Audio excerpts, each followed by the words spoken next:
walked into work this morning and became a completely different person. Your voice changed, your posture changed, even your jokes changed, and you didn't even notice it happening. But here's the strange part, none of it was an act. You'll understand why you become someone else every time you walk through a door, and why that's not a flaw in your personality. It's something your brain was designed to do. The answer starts over 130 years ago with a question nobody was asking. In 1890, a philosopher named William James sat down and asked something radical. How many versions of you actually exist? At the time, most people believed you had one true self, one fixed personality that stayed the same in every situation. James disagreed. He spent years watching how people behaved and noticed something everyone else ignored. You act one way around your parents, another way around your closest friends, completely different again with your boss, your partner, or a total stranger on the street. And none of those versions were fake. James wrote that a person has as many selves as there are groups of people who recognize them. Each group pulls out a different version, and each version is equally real. That idea was ignored for decades, but the evidence kept proving him right.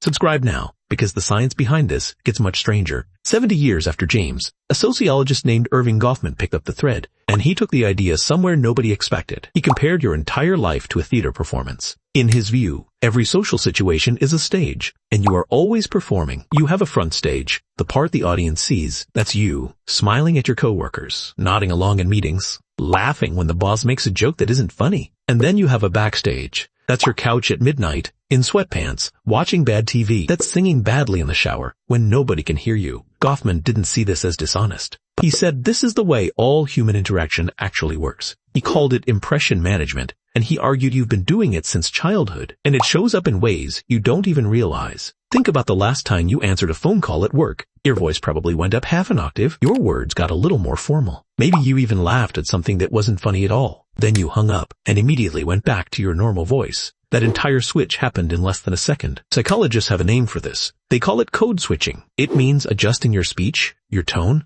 your body language, even your whole personality, all depending on who is in the room. On the phone with your mom, you sound like one person. In a presentation to your team, you sound like someone else entirely. Texting your best friend at lunch, you become a third person. You do this dozens of times every single day, and most of the time, it works perfectly. You don't even think about it. But here's what researchers didn't see coming. All this switching comes at a real cost. Your brain uses actual energy every time you shift between versions of yourself. It's like running two apps at the same time on your phone. One app is who you naturally are. The other is who you think you're supposed to be. And the bigger the gap between those two, the more drained you feel. Researchers studying workplace burnout found something nobody expected. The most exhausted employees weren't always doing the hardest work. They were the ones who felt forced to perform a version of themselves that didn't feel real. Every smile they didn't mean cost them something. Every opinion they held back took a toll. They weren't tired from their tasks. They were tired from the mask. But here's where the story takes a surprising turn. Having many versions of yourself isn't always a bad thing. In fact, it might actually be protecting you. In the 1980s, psychologist Patricia Linville ran a series of experiments. She wanted to know whether having many different roles makes people stronger or weaker. The answer surprised everyone, including her.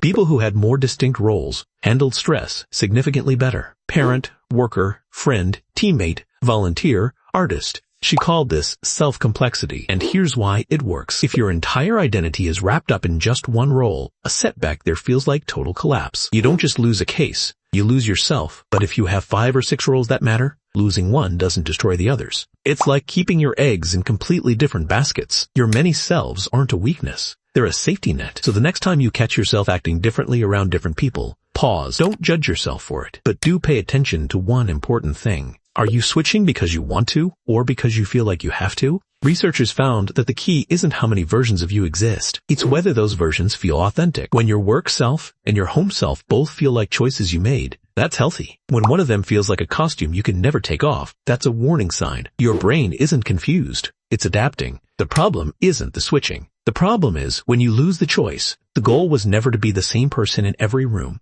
The goal is to make sure every version of you is one you actually chose. William James saw this over 100 years ago. You were never meant to be just one person. You were always many. The question was never which version is the real you. They all are. The only thing that matters is whether you get to choose which one shows up. And now you know how to start paying attention. If you enjoyed this video, please consider subscribing. We'd love to hear what topic you'd like us to cover next. Let us know in the comments below. Until next time, stay happy, stay healthy, and keep being curious.